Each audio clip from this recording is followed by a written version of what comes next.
So, what are we gonna just call this like an unnamed or untitled podcast for now, or? Yeah, this is something I want to do. I don't care what it's named. I was just gonna say, hey, welcome to the All right. Dice Goblins podcast. But I'm totally down with GobSmacked.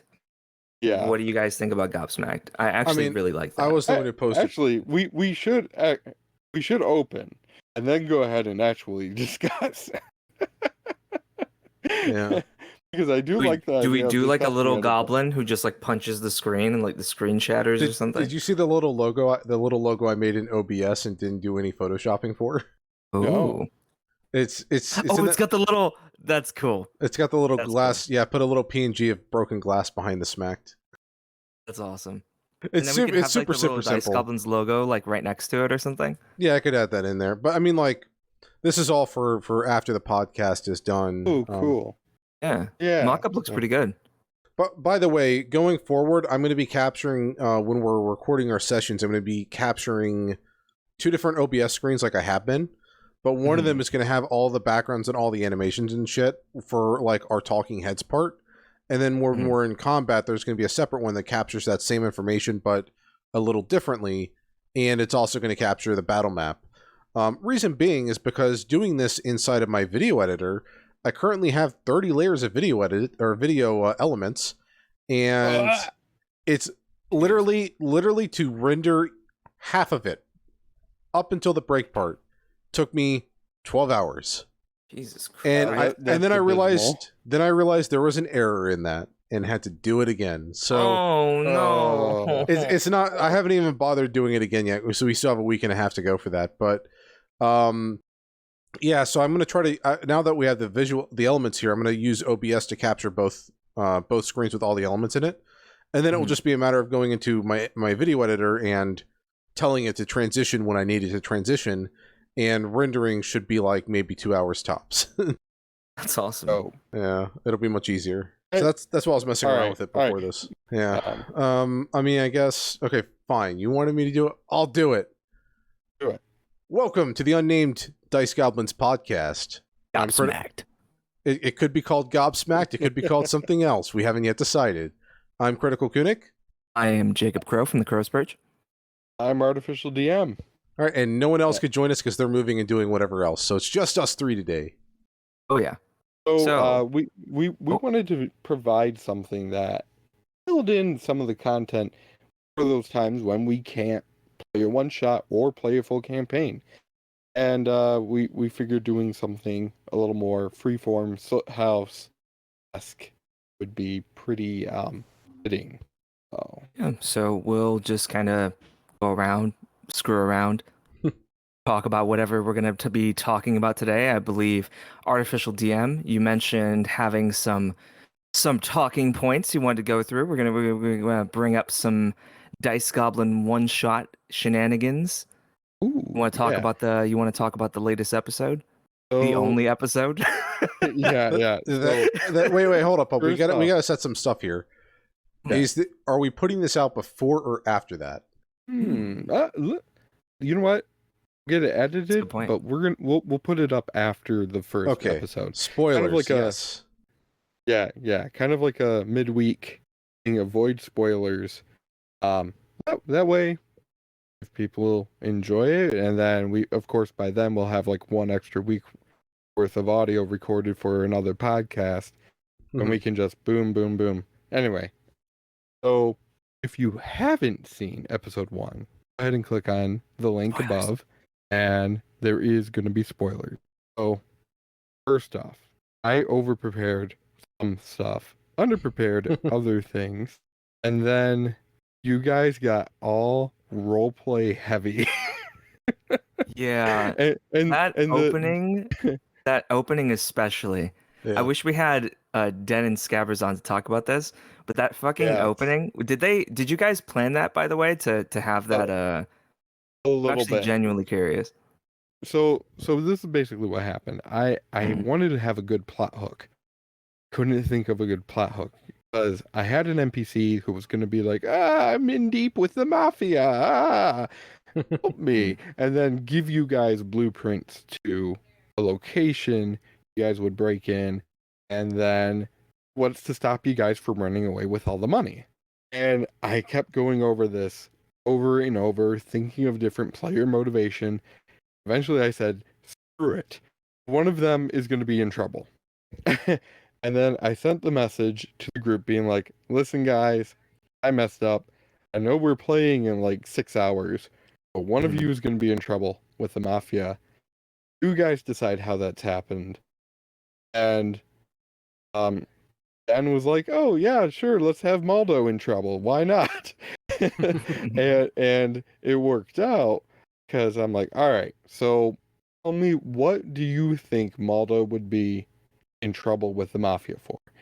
He's like, well, Maldo's a career criminal, but he's not part of the mafia, so it would make sense that they would have conflicting narratives.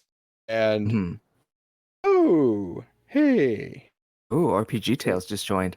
Oh, he's in the middle of joining. Oh, there he Hey, goes. hey, welcome RPG Tales. Hey, I all. was here the whole time. So, We'll edit him in after the fact.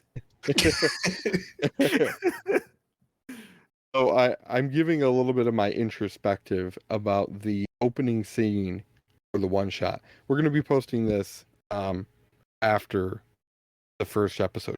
Yeah, probably the Wednesday after, I think, is a good time slot to put it into. And yeah, I agree. Anyway, so, and Rumble is part of the mafia. So obviously there can be some dynamic there. Like, all right, you know what? You're in trouble with the mafia. I kept having of like Rumble holding Maldo at gunpoint, being like, "Where's the money, Lebowski?" You know? Yeah, I definitely felt that kind of energy. What was it? So did the two of them just kind of come up with that like on their own? Entirely. Like, that I is gave him fucking I gave him great. the slight push of like, here, you know, here's the scene. Maldo, pull something. Yeah, I mean, Rumble. sorry, go What ahead. you're saying? I mean, I think I said like right after that scene, I'm like, why don't we just have the full campaign already? Because it was such a great dynamic between the two of them. But I mean, I've done a lot of one shots, probably still some of the fewest in the group, but I've done quite a few, and I think that was probably the best hook I've ever seen in any of the one shots, or even like a legitimate campaign start, which usually are like, oh, you're in a tavern, or you know, you're walking into a city, or some you know, crap like that. This was actually like immediately enticing, because you know, it's not every day you get to see Dinah the Drake get punched repeatedly in the face and have his character just get ruined. You're not wrong, but I felt like they made the scene. You know, Yeah. I had Definitely. sure I had the idea, the brainchild, but they were the ones that really, all their actions, all their dialogue, everything that came about from it, that was them. So it worked out incredibly well. His crumble. Fuck, man. I loved it. I fucking loved it so much. He had the right, like that mobster style, like energy. Mhm. Like, I completely was just like in it. The moment I started hearing him kind of bring that out, I feel like he really went to the point to where like he pushed it as far as he kind of could, and then like didn't go too far as to kind of like remove Den's like ability to kind of interact with it, even though he was like the one on top. Like he played it so fucking well. Like it straight up gave me goosebumps. I'm not gonna lie. Like listening to that, it was like, fuck yeah, I was so happy. Part of me wanted to involve a couple skill checks, but I didn't want to wander or squash what he was going for. Yeah, and took a lot of trust, you know. Ooh, they pulled it off so well. I got a question. I think we may have missed it, but what was the name of the henchman that you were playing? Oh, I mean, like, honestly, if we want to piss off the audience, call him Doty. Doty. Who's Doty? Crow, you got it? You know where that's from? yeah. I'm lost. Yeah, it's a Critical Role. Oh. A big mechanical dude that would kind of do stuff like that in campaign he'd like 1. scribble and stuff too, wasn't he? Like taking notes for he was writing the book for Tyrion. Yeah, Arian Darrington. yeah. Here, give me one second. I'm gonna mute myself. Yeah, I didn't actually come up with a name for him because I wasn't intending him to talk. So Yeah. and if I did, number one. henchman I was number saying one. unnamed. I was thinking the same thing. Yeah, like in Batman when you see the credits, henchman number 1, number 2, number 3, all the way down. Yeah, basically. But yeah, it was kind of at that moment, like you said, after that scene, it was like, well, I guess this is going to be at least a couple of sessions. Yeah, because I think you said that the one shot that you had planned, and you've run it a few times before, is usually 2 hours long, and we got like 2.5 hours in. We don't really have much of a plan other than throwing a bomb, a bomb that's strapped to a rat at something, and we haven't even done combat yet. So it's strictly been RP for 2.5 hours. Like, I almost feel like, you know, where in the module are we? Are we like still in the first quarter of it? You're like, what you guys all did, I would expect a group to do within the first 30 minutes. Maybe 45. I didn't, like, you guys kept playing off of each other so well. And it made it very hard to step in and go, okay, we're done. We're moving on. Yeah, it's almost why I didn't jump in as Crunk as early as I think Crunk showed up like 45, 50 minutes in. Because I didn't want to interrupt and ruin the fun everyone was having doing the current RP. Right. And roleplay is a big part of the game. I know some people might get upset with my opinion about that. But I feel the roleplay dynamic, the character motivation and build up, fuck 'em. It is what it is what makes the game fun. Sure, rolling dice. It's basically, it's like, how dare you play a role playing game? Like, what is up with that? Exactly. Yeah, exactly. Yeah. I think because rolling dice is a big part of the game, but I don't know. It'll be interesting to see like how much of the role playing sticks when we're in combat. Because like I know a lot of people when they get to combat, it's just like, okay, I'm going to do this, I'm going to do this, and roll this dice, I'm going to do this. Yeah. But I kind of blame the system more than I blame, or at least the culture around the system, more than I blame like people's ability to do so. Because like I don't know, like after playing a couple of different OSR systems, like you should want to role play. Like I really dislike this idea that everything in combat is flavor, and that flavor is like a separate thing than like mechanics. There's this thing we've been kind of like talking about the table between me and my brother is just this flavor is mechanics. You know, how you do something is important. Like what's it called? We recently had a thing to where because enemies are incredibly deadly in those kinds of systems, like really fucking deadly. And if you play fair, you die. And that's kind of the baseline. So you have to role play in combat how you do something, or this hellhound's gonna breathe fire on you, killing you instantly. You know? I know when we talked for like an hour or two after we were done recording part 1. Because some people had to leave, and the rest of us stuck around, and we got into some wild discussion. And my idea that I have for Dice Goblins, and I'll just throw it out here and get a public opinion of it, because there's going to be probably a decent amount of people watching this. We can get some feedback. My idea for Dice Goblins was instead of having like one super long form campaign, which I don't think would do too well, because I think if anyone's going to watch a super long form campaign, then they're just going to go to Critical Role. And I think they're all professional voice actors and they're really good. Yeah, so I don't blame them. Yeah, and I think like the best example of this, it's a fantastic podcast and a fantastic campaign, but look at Arcane Arcade, right? Done by XP to level 3 and that bunch of crew. They collectively have something like almost 1 million subscribers across all their accounts. But Arcane Arcade is only at like 70,000, and any one of their videos gets like 1,000 views. Not to knock them, or 2,000 views, but not to knock them. It's great content, but again, you're asking your audience. Most of the people that are interested in that kind of content are going to be wanting to watch probably only 1 or 2 shows like that a week, so loses out to Critical Role. So the idea that I had for Dice Goblins is to do a bunch of short form campaigns, like campaigns that are only 6 to 12 weeks long, so that by the way, I'm doubling back here in a second to what you were just saying, so it's relevant. But doing 6 to 12 week campaigns that show off new systems, so you're not just playing D&D. Maybe you go to Pathfinder, maybe you go to Star Wars. Yeah, remember Edge of the Empire. Call of Yeah. Cthulhu, Edge of the Empire. There's a bunch of different systems. The Witcher has a system.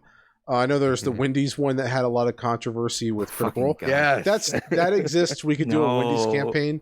You never know. Only if we get sponsored. You never know. What about Fatal? Dude. Yeah, like there's so many different systems out there. You don't have to just do D&D. And I think if you do a short-term campaign, it lets you build up a cast. You can have memorable characters from that, and you can show off a new system and do things that you've not been able to do. So back to your point, the reason why I did all of this, there is a system out there called Dungeon World. I think we should do a set of videos on that. And if anyone watching or anyone on the podcast does not know, Dungeon World is basically D&D, but with most of the mechanics removed. It is predominantly roleplay heavy, and Incredibly so. Yeah, very much roleplay. I've never played it, but I've read up on it, and it's very much roleplay heavy with mechanics set to the side, mostly there to get you from point A to point B, but it's predominantly for roleplay. So I would love for us to do that. I like how when you look up Dungeon World on Google, it says Dungeon World, wave hands like a Muppet. Yep. for their actual website. So yeah. So just back to that point. Would you think it would make sense to actually also show like how you would create a character, so that way if anyone's like, "Oh, I want to play, but I wouldn't know how to start," like, well, I'm glad you asked, because it has an incredibly fucking simple character creation system. And we can definitely go through that with people, and even go through it with you guys to kind of show you. Because the way that character creation is done is usually on these things called playbooks. And so with these playbooks, you're pretty much like filling out the sheet. Like, what's it called? Like, you'll have the class, and the class has its own character sheet. So, for instance, like if I were playing another PBTA game like Blades in the Dark, if I'm like the fighter in that game, I think they're called the... God, I'm forgetting the name right now. Cutter. If you're playing a Cutter has his own character sheet, and then you the guide to how to fill out your character is written on the character sheet. So it's all in there. You don't even need to like open up the book. It's really cool. It's really simple. And yeah, that'd be awesome actually to go through to show people how that stuff works.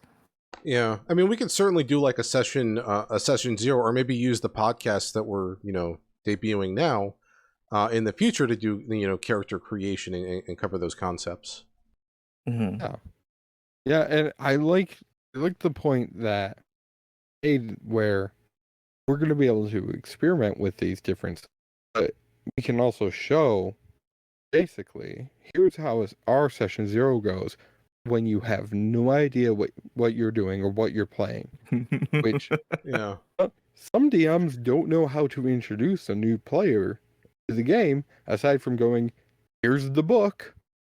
I think it'd be a lot of fun, especially if the DM doesn't even know what the system is like. So like the session 0s, everyone is learning, and you're gonna tumble and you're gonna stumble out the gate, but that's part of the fun. It is pretty interesting to like have to go through that kind of experience.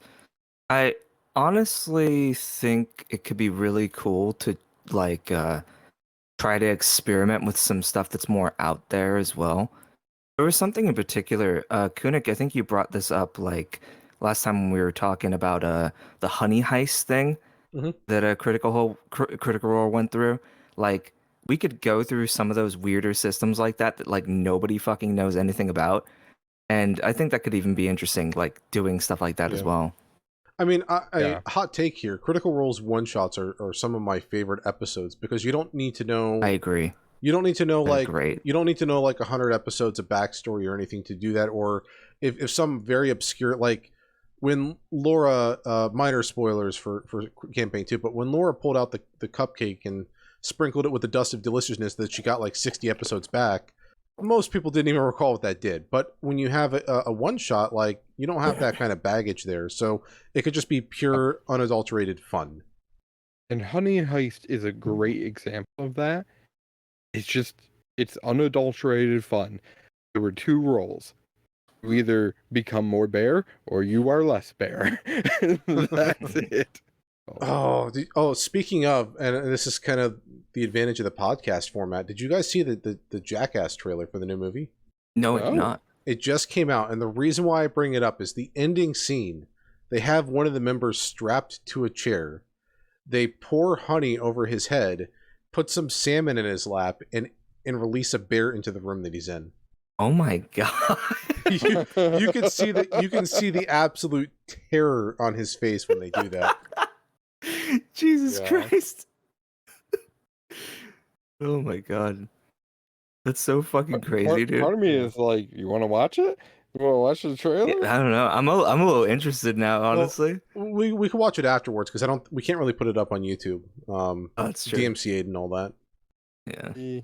Not sponsored by Jackass. Yeah, we're not. Did you put it down there? Oh, never mind. You know how funny it would be, though, to do a Jackass one shot?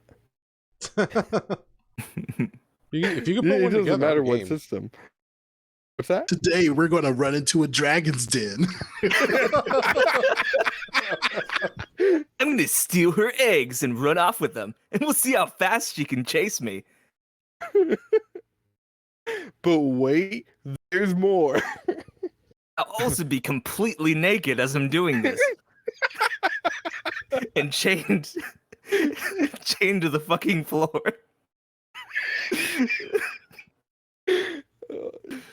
This does sound like probably about what 30-40% of people's actual games, though. Yeah. I feel like if we do that, though, we have to we can't just plan for it. It's got to be random. So we almost have to build a dice table and just roll to see what the hectic thing we're about to try to do. Yeah. Or we have our community send in suggestions, and then put those on the dice table. Straw hat. No, that could be a lot of fun. Yeah. And I posted in my community earlier the whole where we play as tropes and don't tell anyone. Mm-hmm. And just for the sake of everyone listening, the idea is having a one shot where you roll a d20 and you get one of the tropes. So maybe you're like a murder hobo or a min-maxer, or you play as an anime character, or you're like, that's what my character would do. One of those type of tropes. Yeah. And you don't tell anyone, not even the DM.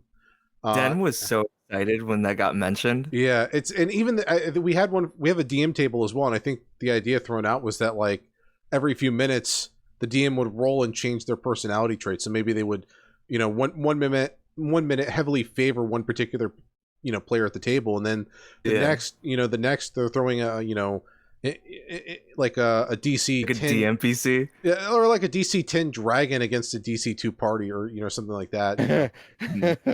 Have fun with this, fuckers. Yeah. So as you enter the tavern, the barmaid is a Taras.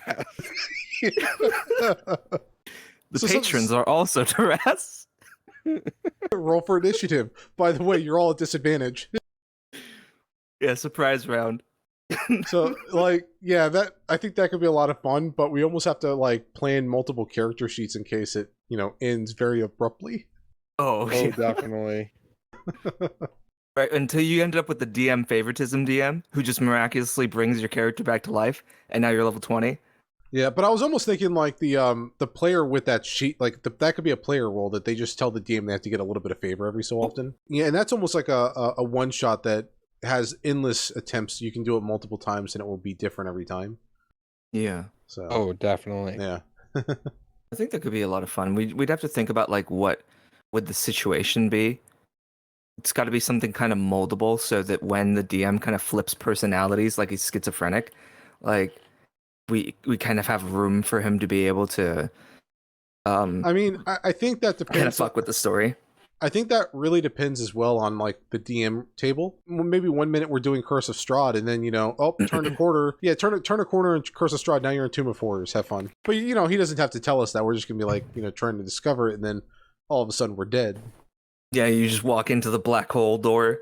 Yeah, or we the one that teleports you outside that makes you naked. Or we see like that hole that has like a little gap big enough for a hand. You try to put your hand in it, and then boop, you're dead.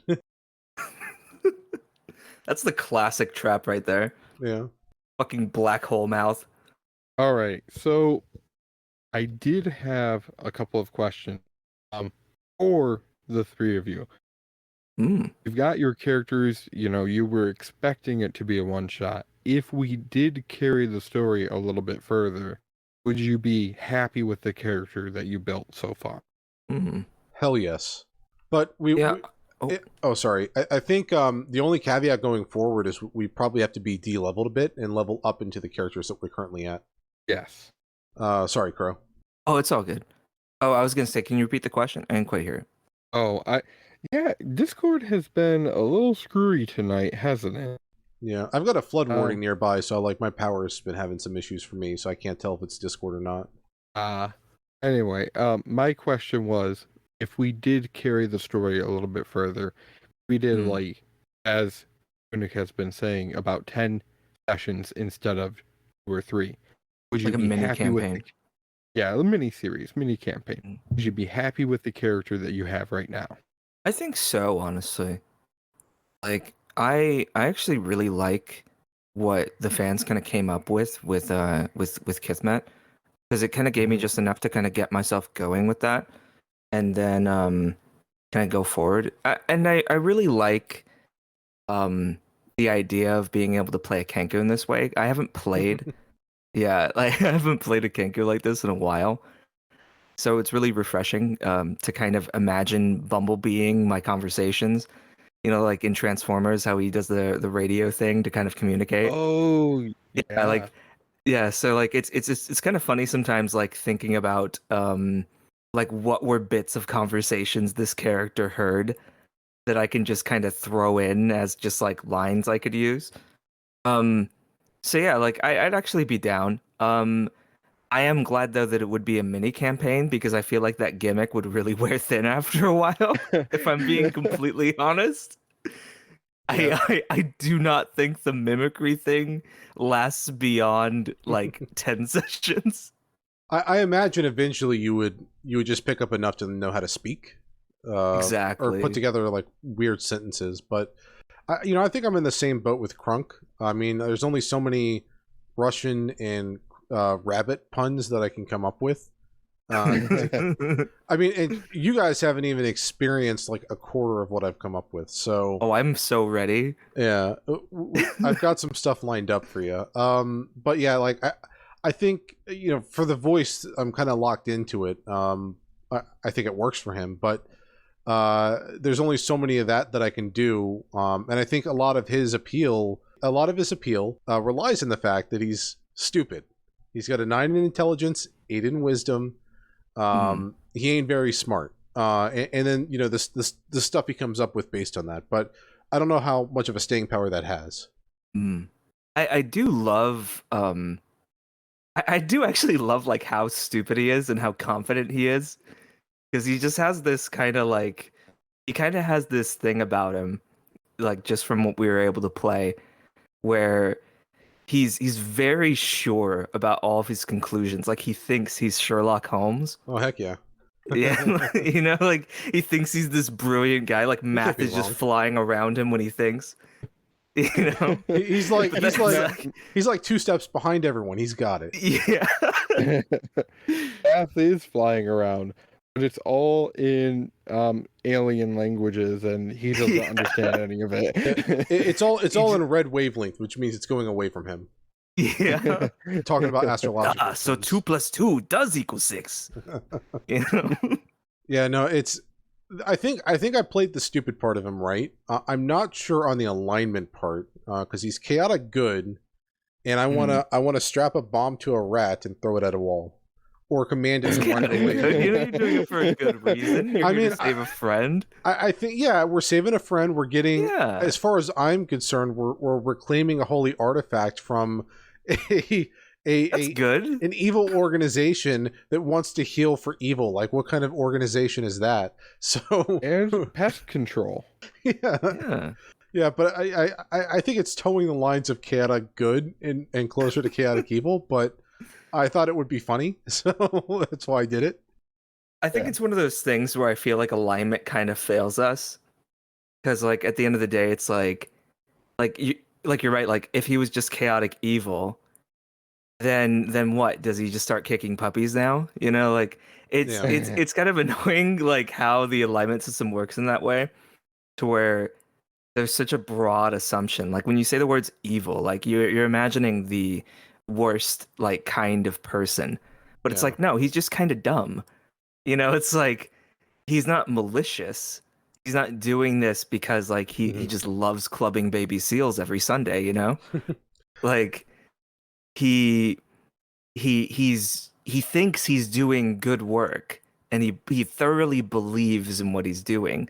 So if we're using that broad definition of good, are we not saying, yeah, is he good? Like I would say he thinks he's good. So Yeah, there's a Yeah. YouTube channel that breaks down characters from like movies and comics and all that, and they try to assign an alignment to them. And what I really like about it is that as they progress, like a really good one was Omni-Man from Invincible. They did one for him, and he I have started. not seen it. No spoilers. I'm not going to spoil it, but like, oh, pardon my cat's freaking out here on the side.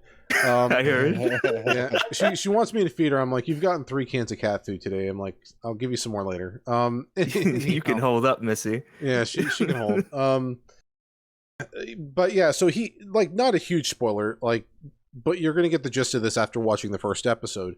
He starts out lawful good, and by the end of the series, I think he ended up on lawful evil. I think is where he ended up, or like lawful neutral. So he transitioned over the series, and my thoughts on alignments, which doesn't really work in most D&D settings or Pathfinder games, but my thought is, you know, you're not always going to be lawful good unless you're a paladin. And you're doing that even then, you know. Yeah. You're not always going to do. There's going to be moments where you stray and you do something a little different. But so long as the majority of what you're doing is your relative alignment, then you're good. But if you start straying a bit too far from that and doing more and more evil things, then your alignment should adjust itself over time. I mean, we as individuals are not. We're not static, you know. Like I'm sure, Definitely. my beliefs, definitely like my political beliefs and my personal beliefs have changed in the past 14 years since I turned 18. Yes.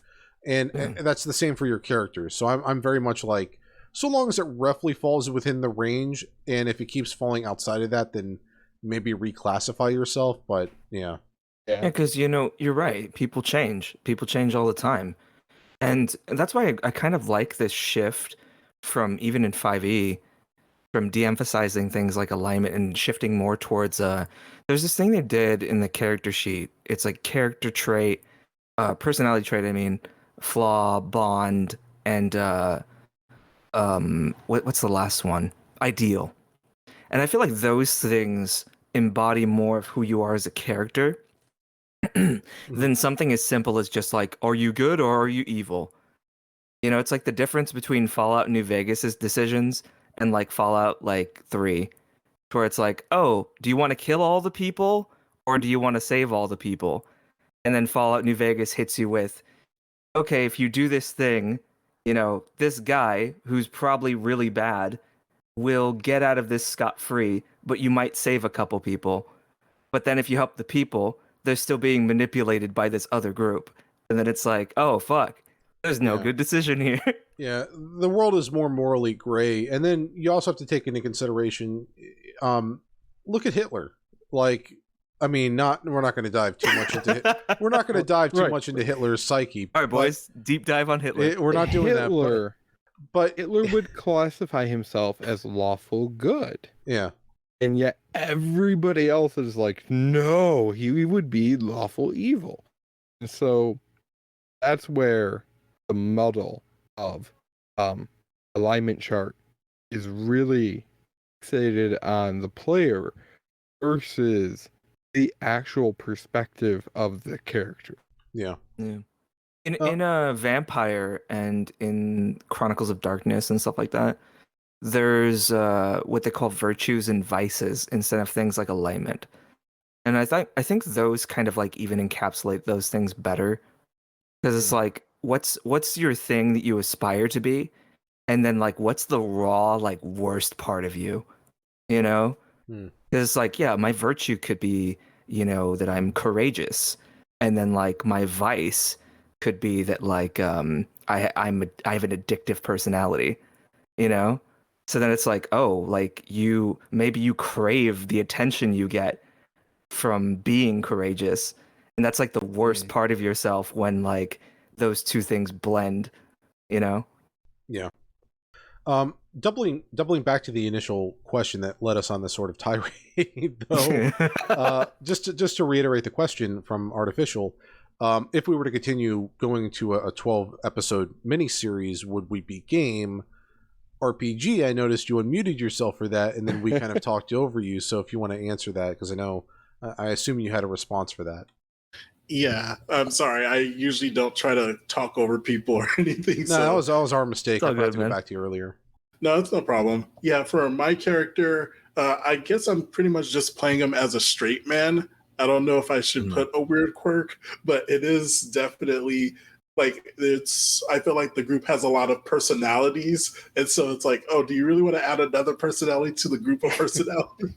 Hey, That's fair. go ahead and add a personality to More the merrier. Because this is not just a game where we're playing, but it's your opportunity to shine a little bit in RP.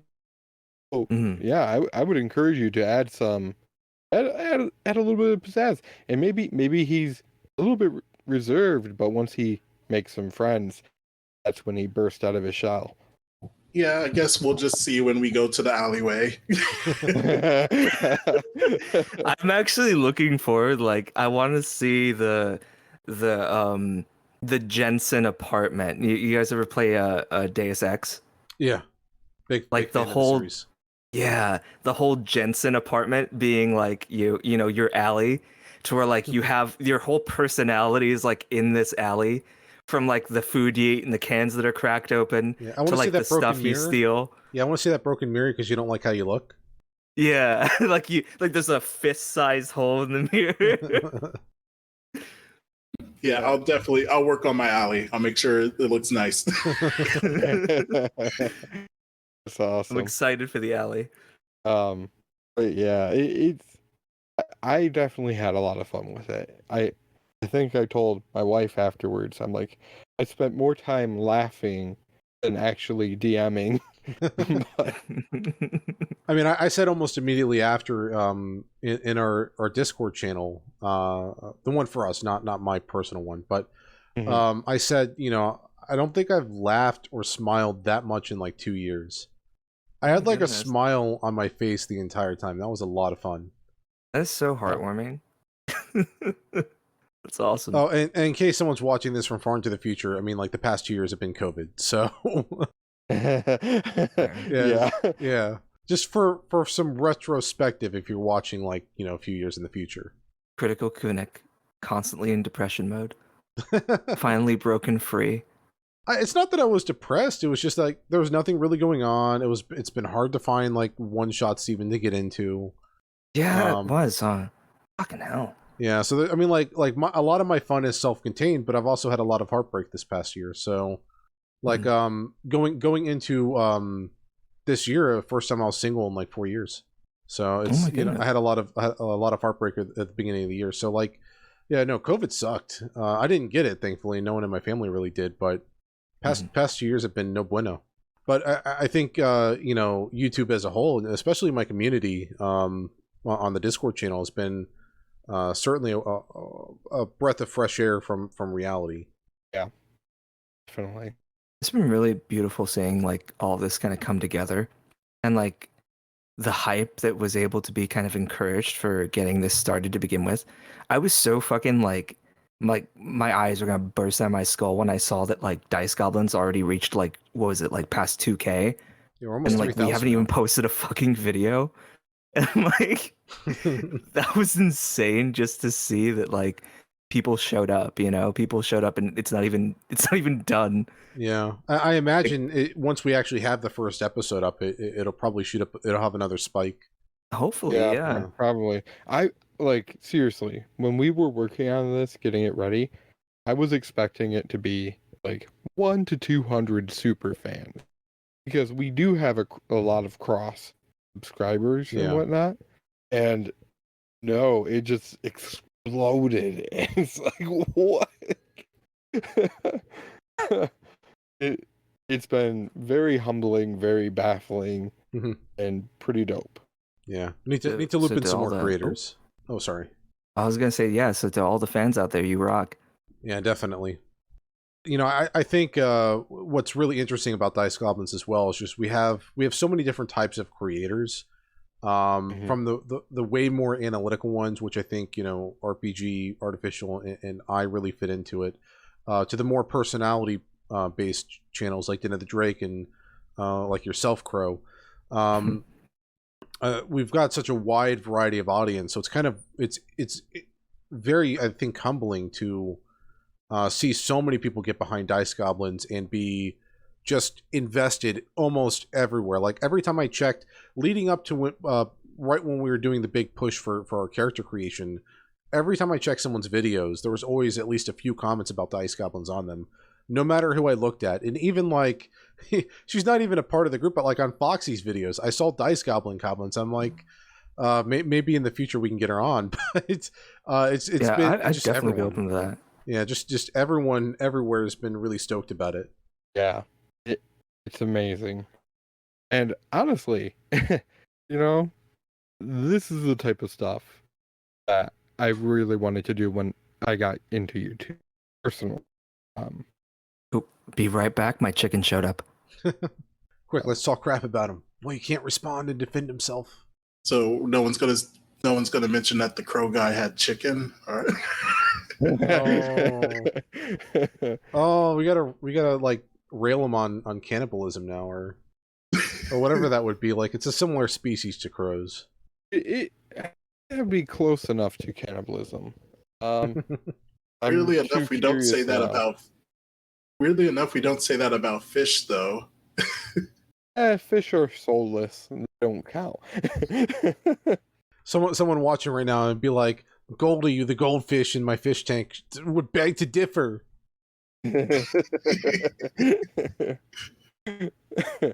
Cannibalism. Oh, back. Oh, welcome back. So when we had a nice discussion when you were gone, we can't believe your cannibalistic nature. We weren't aware of that. Oh yeah. Oh god. Oh wait. Check it. Oh god damn it. You exposed me. RPG did. Yes, I'm Blame a him. crow that eats chickens, all right? Sue me. Sorry, that was me. I figured that out. I was like, wait, that's kind of weird. Kind of sus. Amogus. Ah! Like, I hate it, but that's like the modern day rage spell. Yeah. All right. I actually really like Among Us. I'm not gonna lie. I'm a normie. I haven't played since August of last year. It's still really fun.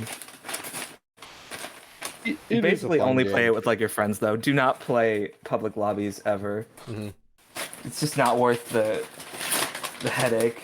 Yeah. Last time I tried to play, I think was my Halloween special last year. Tried to get a game going with everyone in Discord, and we got, I think, 6 out of 8 people in it. Nice. I think they do lobbies up to like 16 now.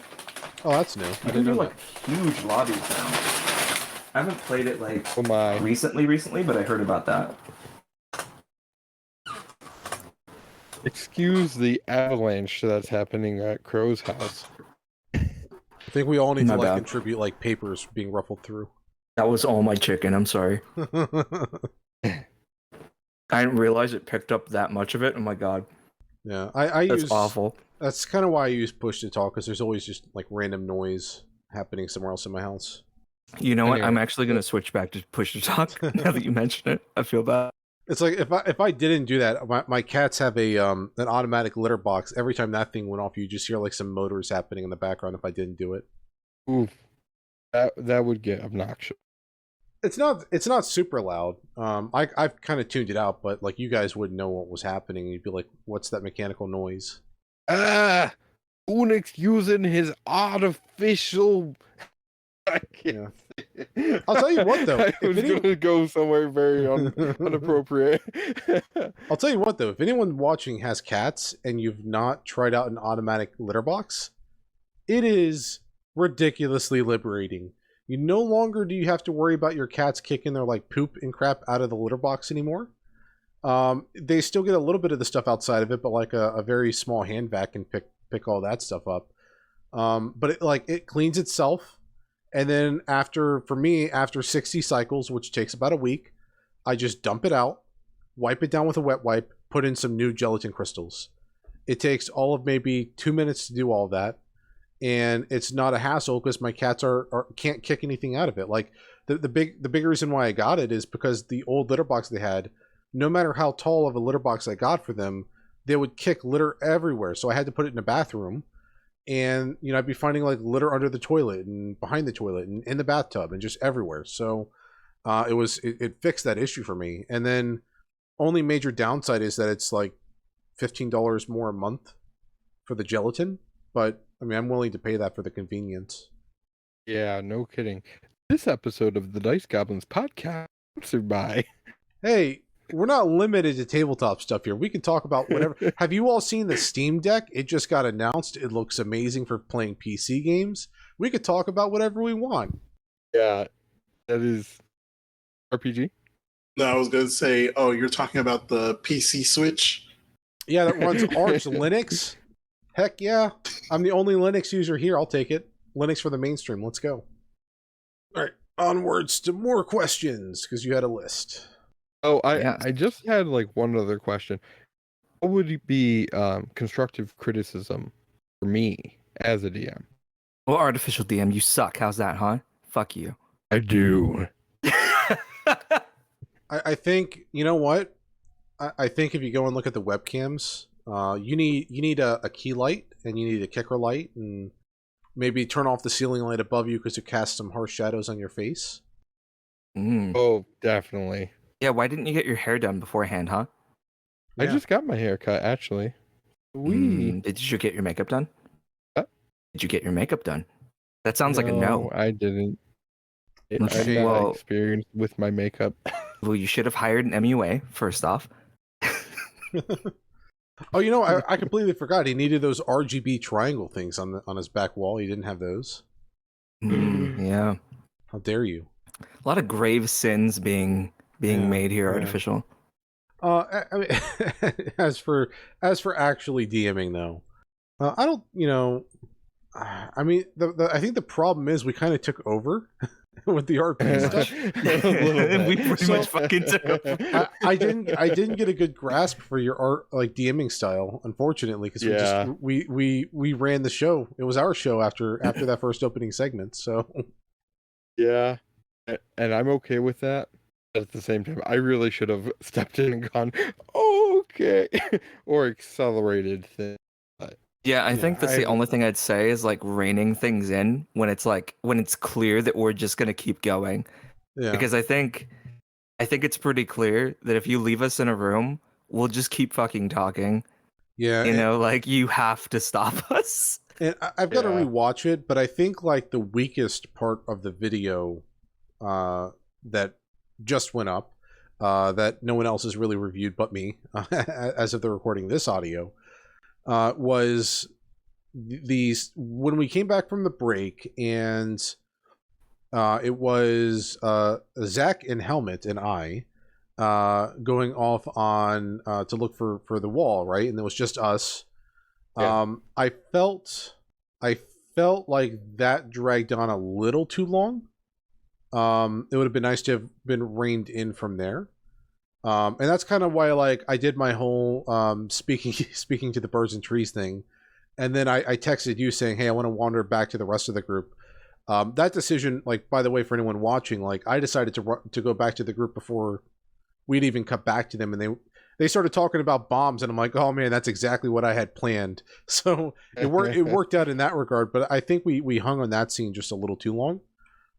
So yeah, definitely reining us in, or if you feel like it's a bit of a lull, or it may not be as entertaining to watch.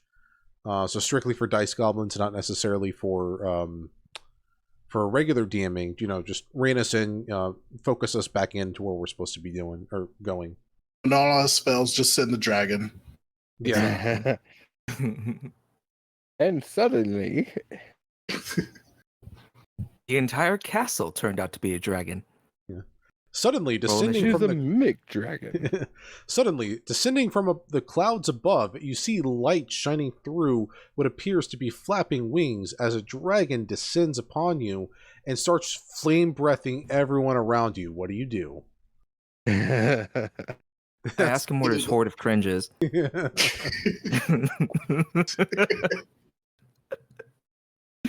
Go get the kobold. He worships him. He could talk some sense into the dragon. So Yeah, maybe. Yeah, I do agree though. That we definitely could have like cut that scene down a little bit. Yeah. Oh, go ahead. I think by that point I had mentally decided that all right, we're definitely playing a second session, and so I wasn't so worried about letting it run a little bit longer. But I definitely could have reined it. yeah, I mean, I think the end product. I'm not done editing the whole thing because it's taking so long to do, just due to PC resources. But I think it's going to end up being around 2.5 to 3 hours long. So it's a pretty decently sized one shot part one. Yeah. I think the end definitely. product will probably end up being somewhere in the area of 5 to 6 hours. Unless we do a part 3, then it will be like 9 hours, and it will be like watching Lord of the Rings again. Ooh. Well, hopefully I've been working a little bit on creating some pressure points, basically. So that might up the speed of command from you guys. But also, I've worked on creating some NPCs for if we do go longer. For example, Bull wants to have a gunfight. Initially, I was just going to make, here's an NPC who is a fighter that uses guns. I wasn't going to give him a whole backstory and everything. I've been actually working on making some backstory and motivation to like leave him alive or go ahead and kill him and that sort of stuff. But who knows if we're going to get into it? Maybe it will be, yep, and here's this guy. He's shooting. He's trying to kill. Rumble has this epic gunfight. He kills him. And then later on down the line, we find out, you shouldn't have killed him. Oh, don't tell us that now. I'm saying hypothetically. Yeah. I'm saying maybe. Oh yeah, sure. Now you're gonna rescind on that. But no, I think creating all that extra content makes sense. I've never DM'd, but a lot of the DM. Oh, you haven't? No, I've never DM'd, but I've been wanting to, so I've been looking into it. And one of the most universal things I've seen on DMing, at least the guides, is to create more content than you're going to need. And if you don't use that content, then shelve it, because eventually you can find a way to weave it in there and get use out of it anyway. So it's not a wasted idea. So I think even if you create way more than what you need, if you create that gunslinging NPC and we just don't get to him, throw him at us next campaign, and then Den of the Drake will be all super sour that Crumble didn't get to do it, and it'll be this new guy. But yeah. Alrighty. Yeah, I think that's a great like piece of advice, honestly, because like when it comes to DMing, like especially what's it called, when you're doing prep, I always make a shit ton of tables. Like I love making fucking tables just so I have like a wide kind of variety to choose from, and just to give myself like a bunch of things to be able to roll behind the scenes that I could just pull up if I feel like a situation can benefit from being changed in that kind of way. Like even say you're traveling like an overland map, and I'll have like a 2D100 like table of all of the stuff you could run into on this overland map. Like I think it's kind of helpful to have that, because if there's only 10 tiles and you have this 2D100 map, yeah, you're probably not gonna go through and see all of this, but it's still kind of helpful, like for you, to kind of like imagine what could be there. Yeah, it's kind of like when you look at a wild magic table and it's like 100 different results and then potentially even 100 more based on what you select. You're never going to use it all, but if you use it in enough campaigns, you'll eventually hit all the relevant points. Yeah, definitely. Yeah. So I've got a question. Oh, sorry. Good? No, continue. I was going to say, what's it called? I honestly have only hit like 5 or 6 things on the wild magic table like ever, and I keep hitting the same ones. Yeah, I keep hitting the same fucking ones. Like the one that fireballs yourself, I always get that one. It keeps happening. I hate it. I've lost characters through that. Well, I feel you're going to be interested in these wild magic subclasses that I've been working on. Is all the result just going to be fireball yourself? Is that every result of the D1? It's a D100 table. It just increases the level cast of the fireball. I don't want to get too much into it right now, but eventually. Anyway. Yeah. And we could very well have a full campaign with this group. We don't necessarily my idea was to have a whole bunch of mini campaigns, but maybe we have one campaign that goes through the whole thing, or we record one episode a month. So it's still, it slowly progresses and you can keep track of it if you want to. And then that's where you introduce your wild magic table and screw over Crow, and maybe he fireballs himself 100 times. Who knows? I'm never playing the sorcerer now. Instead of the fireball, we have the water ball. You drown. Here, it doesn't matter whatever you play. Oh, you play a monk? Here's some magical fists. You don't know what they do. Just use them and find out. Oh, I'm going to try to punch someone. Roll a wild magic D100 for me. RPG. I was going to say, you could just swap the wild magic and just be like, oh, actually, it's a deck of many things. Oh no. Chart. That's straight up my next video going up, by the way, like about like a horror story involving the deck of many things. Fuck that deck. I would really love for us to there was a story, I think I brought this up in our last time we talked, but for the sake of the viewers, in the one of the stories I read had the party pull everything from the deck of many things at like the first 10 minutes of the campaign. Oh my god. So they drew them consecutively, and they ended up not all dying. Some of them did, and they had to use new character sheets. But like the people that got like banished, back like what Grog did, and he got banished into a gym somewhere else. Someone had like 2 wish spells. They got 2 wish spells out of it, so they just wished him back, or they wished that card draw happened again, and he just drew something else. So it was some creative ways around it, but I'd really like for us to do that, and then we sort of like deal with the consequences. So like one of us is definitely going to get a soldier that is loyal to us, and maybe we get a magical item, and some fun things can happen from that. That would be a really fun one shot. Very short too. Yeah, I think it can be. Did you guys ever see The Madness at Gardmore Abbey? I didn't.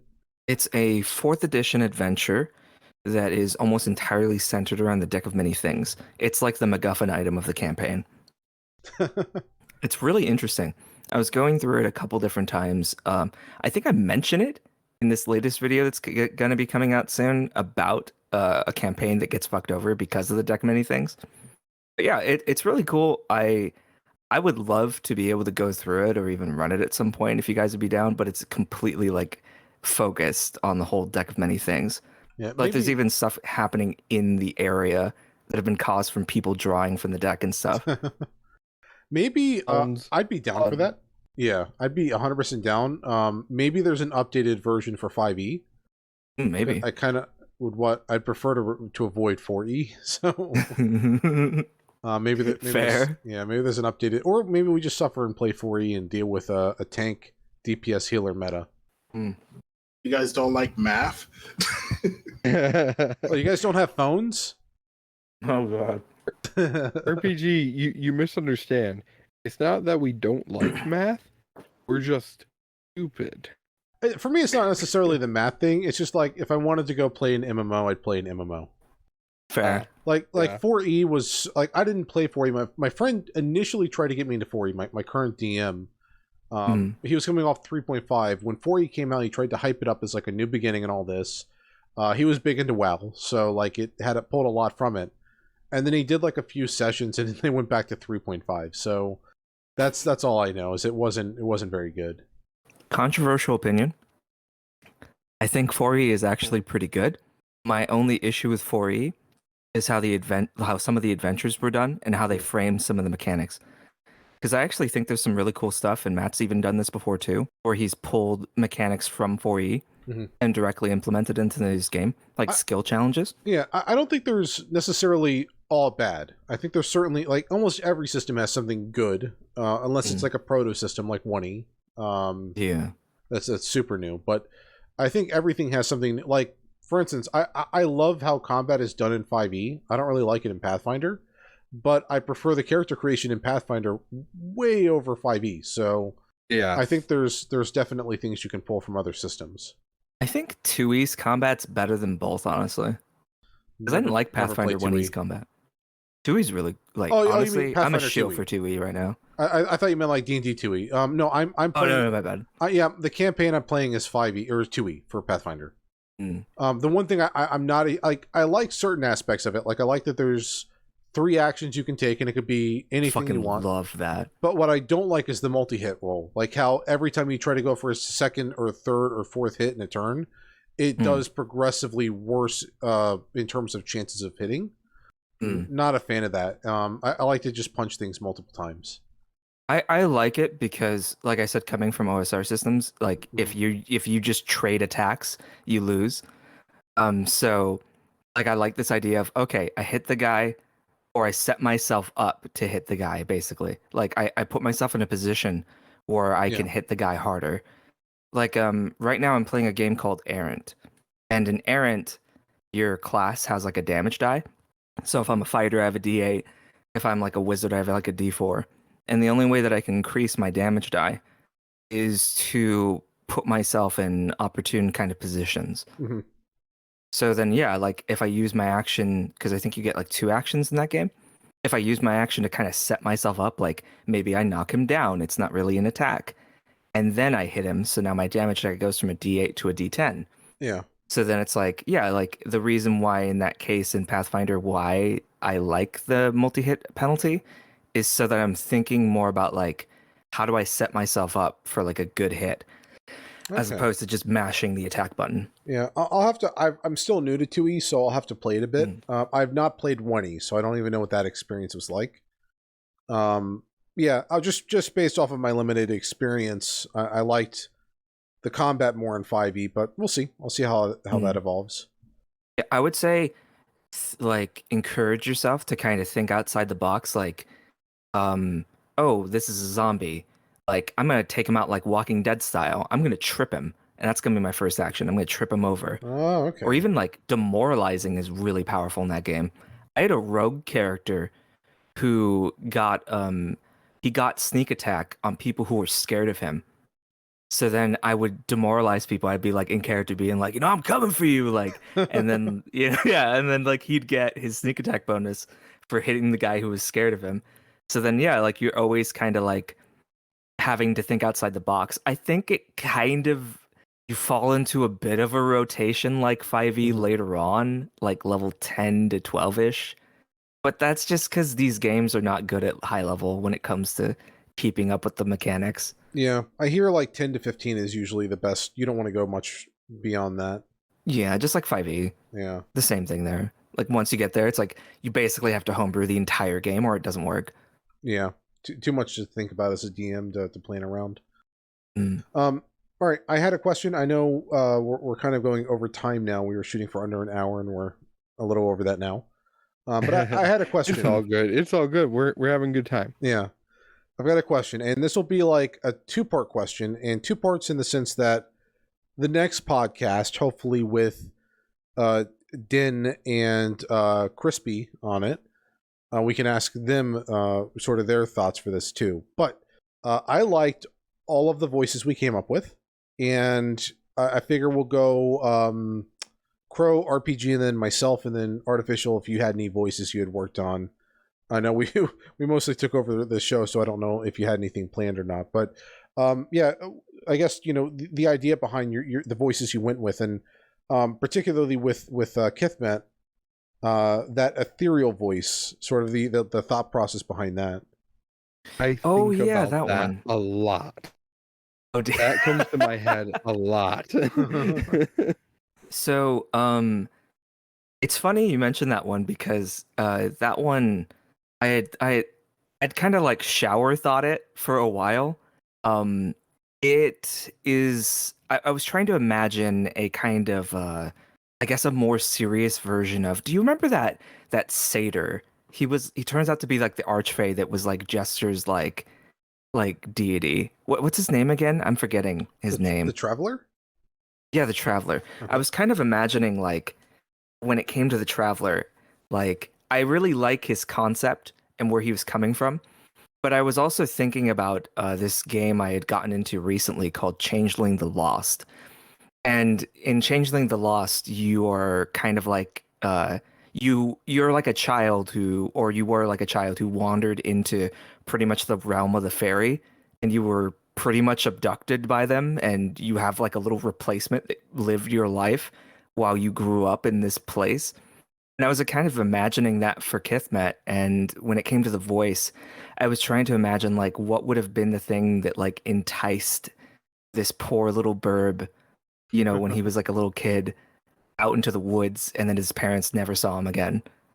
Like I had this thing, you might see it on my sheet. It's a Fey ancestry.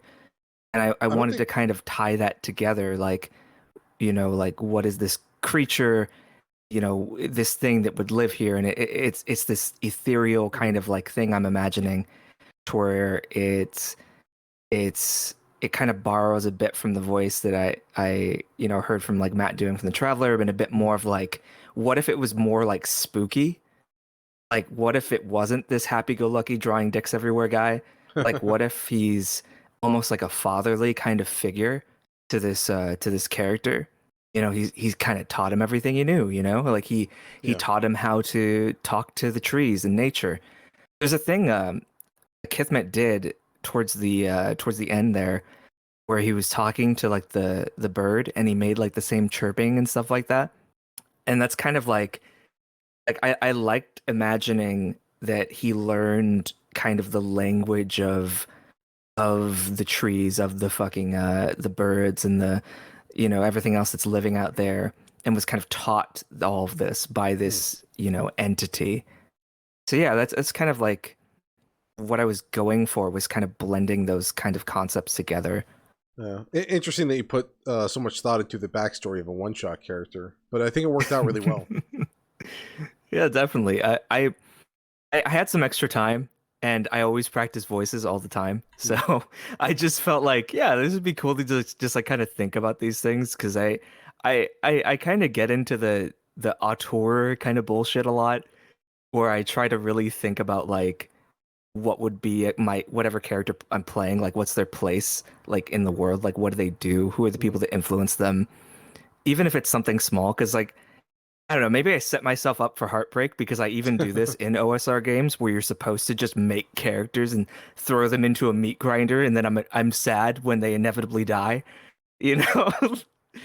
But I don't know, there's something about that. There's something about like making something that is temporary, like like you said, it's just like a one shot. It's just like one or two games, and like kind of really thinking about what that could be, even though it's only for that short amount of time. Yeah. Okay. RPG. Yeah, I did not do that much of a level of thinking. Literally, as soon as Artificial DM was like, "Oh yeah, so are you guys gonna do voice?" I was like, "Oh, I need to do." Wait. Did you start trying to think of a voice like after we had already started the one shot recording? When in the one shot, or sorry, not the one shot, what session 0, when Okay. he was like, "Oh, are you guys gonna do voices and stuff?" I was like, "Oh yeah, that's right, we need to." I'm over here performing fucking auto fellatio about my fucking voice, and then RPG Tales is like, I just strolled up in there and I just kind of came up with it. Came up with a really raspy voice. Yeah, because I mean, I was really trying to think because I was like, "Oh, I could do like some sort of like." I just wait, and I was like, "Oh, that's a snake. That's not lizard at all." That would have killed your throat. Oh god, yeah. Like the dragon one you do. Yeah, dragon one actually kills my throat way more than that one. That one was actually not bad at all. I was like, oh, that was actually not bad. But and then I was like, okay, well, I guess for my character, I'm kind of like, he's kind of like, I don't know why I'm here, and sort of like that voice, and then I'm like, okay, now just make it sound more like lizard, and so it's like, why am I here? Blah blah blah blah blah blah. So I just kind of went like, oh, what would my character just sound like? Just looking at him. A very efficient way to go about that. Yeah. The voice killing thing. If any of you saw the April Fool's video I did with Kobe the Kobold, if you haven't, go see it if you haven't. I'm still really proud of it. But every time I recorded like 3 or 4 words of what he said, I had to pause, drink water, clear my throat, and then like be like, okay, I gotta go suffer some more, and then record some more, because it was very, very painful to do his voice. So you gotta be, you definitely gotta be cautious about that, especially for a potentially long-term campaign. Yeah, definitely. Yeah. You don't want to completely tear your throat out. Yeah, and then there's, if you've ever watched StarCraft 2 Professional, there's a caster by the name of Artosis, and Tasteless. And Tasteless, if I get them mixed up, but Tasteless, I think, is the one. He casted with a very specific voice for so long that he permanently damaged his vocal cord, and he's got a really deep, raspy voice now because he did that for so long. So you definitely got to be careful. I mean, his was like after casting thousands of games did his voice get like that, but you definitely have to be a little cautious with it. But then you end up with a new voice, and then that becomes your voice. Yeah. I mean, unless it's just like not much of a voice anymore. Yeah, if it just sounds like your vocal cords are just being ripped out of your throat, like as you talk, it's probably not the best voice. I mean, you could certainly do a voice of like, yeah, I chain smoke 12 packs a day. Like you can pull that off pretty well, but artificial, like the Dunmer and Morrowind. Yeah. What do you want, Outlander? Or like ghouls in Fallout. Oh yeah. Hey, smooth skin. What are you selling? Oh, now you're going back to the old lady chocolate thing that you did. Oh yeah. What did he say? Artificial, did you have any voices you've worked up for anything? Aside from, I do have a couple NPCs. We haven't gotten to them yet, but I'm kicking myself because I resorted to doing the same bartender voice that I do almost every bartender. What is it? Let me hear it. It's just kind of like, hey, welcome to the tavern, you know? It's just, I don't know. I seem to imagine him in like I'm imagining him with like, he's got like a tattoo on his right arm. He's kind of buff, but he's like got a dad bod. You know, he's got like he's got like a man bun and like glasses. Like I could imagine this character in like multiple settings. Like I'm imagining him as like a frat boy. Hey, you want a broski? Yeah, you want a broski? But he's like in his like early 40s now, but he still has that same like energy. You know, starting to go bald in the back of his head, but you know, trying to maintain that youth. What's funny is in my campaign, my characters, they'll go to a tavern, and then I'm like, all right, I have to do a different voice. So I'll start with something different. You know, I might be a little bit more Wisconsin or whatever. And then I end up finding myself, I'm doing this voice again. And then it's just like, it's not what I want. You slowly slip into it. You're like, oh, I'm a bartender from Minnesota. Yeah, basically. Yeah, well, hopefully we don't totally take over the next part or two and give you an opportunity to have some RP moments with your guys. Well, adding a few of these pressure points, choke points, and could encourage you guys to get a little bit more to accomplishing the goals. Let's say. I'm definitely looking forward to it. Yeah, definitely. I'm also looking forward to it. Either way, even if you guys steal the show, really, it's your show. I'm having a lot of fun. Yeah, the DM is part of it, though. I just need to remember to actually engage with you guys and make you do some rolls. And oops, the ground's on fire. Yeah, or oops, we're an hour and a half into this and we haven't progressed outside of the introductions. Roll initiative. Someone gets shot.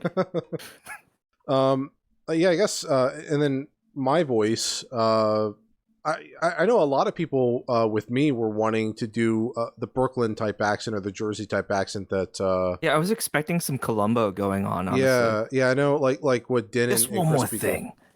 But the thing is, I can't actually do that kind of an accent, and I really tried. I watched multiple videos on how to do it. I practiced for a few days, and I'm like, this is garbage. I can't do this accent. I need more time practicing it. And then I'm like, well, what could I do? And then I'm like, well, I played with a lot of Russians in Dota, so I could maybe pull off one of their accents. And my cat's still freaking out here. I don't know if she came through on the mic, but I can hear she's wanting food. And I'm like, I literally just fed you before we started this podcast. Go away. But thinking back to the reason why Crunk is a rabbit folk, I did a Q&A, and I think I lost the Q&A video. Unfortunately, I've been trying to find it.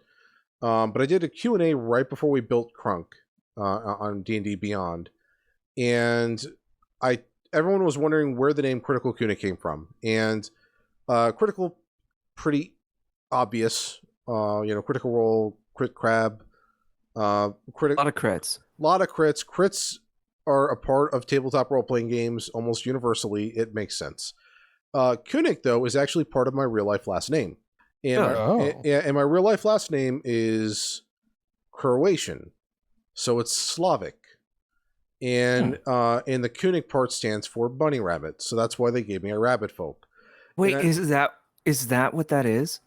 That's what Kunik. Yeah, if you Google if you Google Kunik, you will find a bunch of rabbits and maybe my old avatar. Yeah. I did see your old avatar. Yeah, it's got like a little apostrophe. It's supposed to have part of an apostrophe in there, but you'll still find rabbits. Yeah. So they found out that Kunik means bunny rabbit in Croatian, and they made me a rabbit folk. And so I said, well, I could pull off a semi-Russian accent. Croatia is Slavic, so it would fit. And so I went down that route of going with a Slavic accent. And you went down that rabbit hole.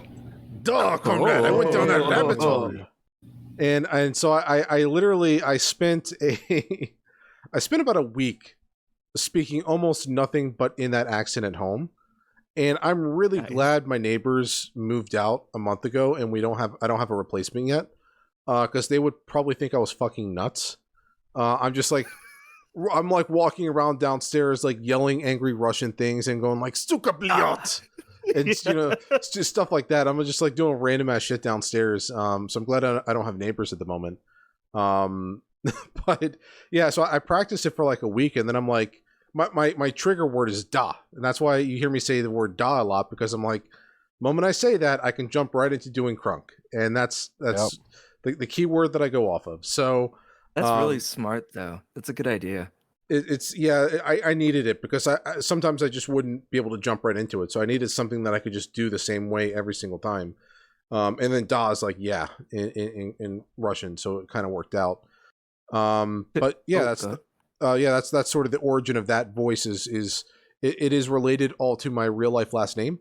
And I just went down, as RPG Tale said, a rabbit hole to find the proper accent to go with for Crunk that is both very fitting and also very much against what anyone was predicting I would do for his voice. Yeah, That's I pretty loved it. dope. It was fucking great. Yeah. Yeah, fuck. We got that Kunuk backstory. That's awesome. Yeah. I honestly had no idea that that's what that word meant. Yeah, the other part of my last name means pot. So, like, I'm not going to say my last name, but the other half means pot. So it means potted bunny is what my last name stands for. It's a little weird. That is cute. I don't know why they picked it, but it is potted bunny. And then I also decided, I'm like, well, if I've got a Russian-esque voice, maybe Krunk's background is all based on that. So maybe in part 2, you guys will get to know a little bit more about what makes Krunk Krunk. You already know he carries around a lot of vodka, and he's got a Russian accent of sorts, so maybe you'll find out. Next podcast, we find out the backstory behind the name of my channel. Oh, go for it. Hell yeah. Yeah. No, I meant it's RPG Tales. Like it's. I got you baited. Yeah. It's based on Dragon Tales. That's why he's dragon. Boom, But there yeah, we go. I thought it'd be interesting to figure out. Like, I know people were wondering where the Russian thing came from, so I'm like, okay, we've got to address this. But I was really curious, about where you got the ethereal thing from, and RPG Tales, where your logic, behind your voice was coming from. I think a lot of people that are a lot of the one shots I've done, people are a little afraid to do voices. I feel it. I say go for it. Like, if you're the only one doing it, so what? You're the only one that is a child enough to have fun with it. And I think the moment you're too embarrassed to do a voice, is the moment you've grown up, and who wants to grow up? Everyone wants to be a kid forever. So, if anything, use us as an inspiration. We, a bunch of D&D YouTubers, did our first live one shot, or well, quote unquote live one shot. And we all used voices, and we threw ourselves out there so you guys can make fun of us if we mess up. Oh yeah. Yeah, fucking oh, go ahead.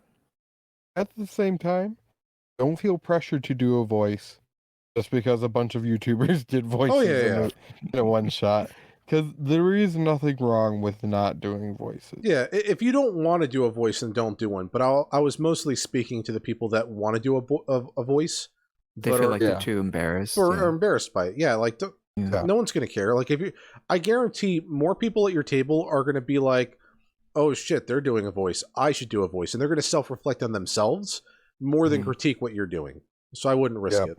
Honestly, it kind of adds to it, like being able to kind of immerse yourself into the character, even if the character is fucking stupid.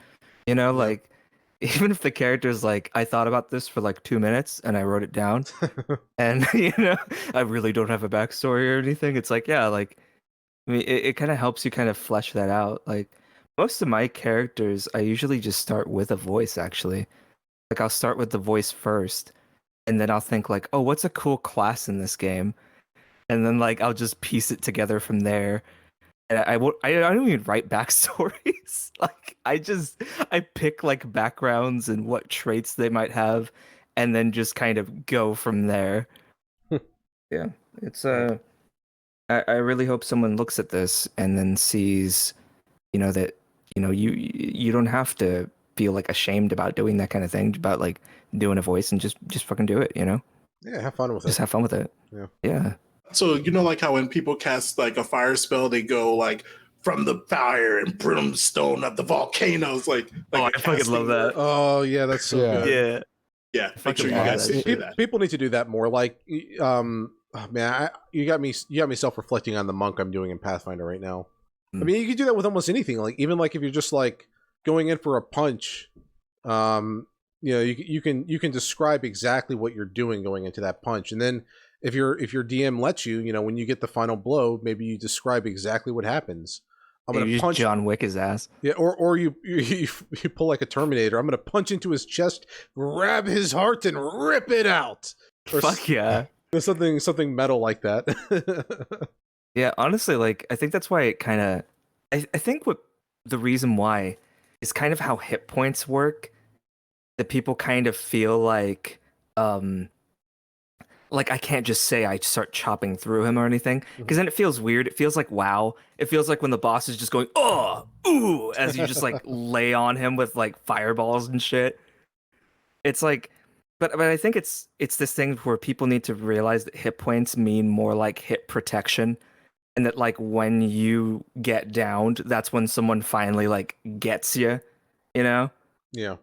So that I think if people go in with that kind of mentality, it kind of helps them be able to be piecing together that like getting this guy's hit points down is more of like, you know, I'm punching him as monk. He's trying to block me with a sword, and he's getting tired, you know, like. And then eventually, when I zero him out, that's when I fucking I break his arm and I just Terminator his ass, like you were saying. I mean, for the final Yeah. blow, it makes sense. Yeah. Yeah, I've heard it as sort of like you're reducing their luck in a sense, sort of like with Nathan Drake. Like, oh, Yeah. the more their hit points go down, like the less luck, like they're dodging stuff, but slowly you get to the point where you're actually able to hit them. Hmm. I like that a lot. Like if you and all that is like that's not even like you don't even need a new mechanic for that. You just use hit points, you know? You don't have to change anything. Just your mentality. I think it's a really cool idea. Yeah. All right. So that is it for our very first unnamed podcast. We are going with GobSmacked. maybe Gobsmacked. That is what you've seen on the screen right now. But if you have a better idea for the name of the podcast, definitely leave it in the comments below. Yeah. Hope you all enjoyed it. There will be What RPG also had a suggestion. What was it again? Gift of Gob. Ooh. Gift of Gob. That could work too.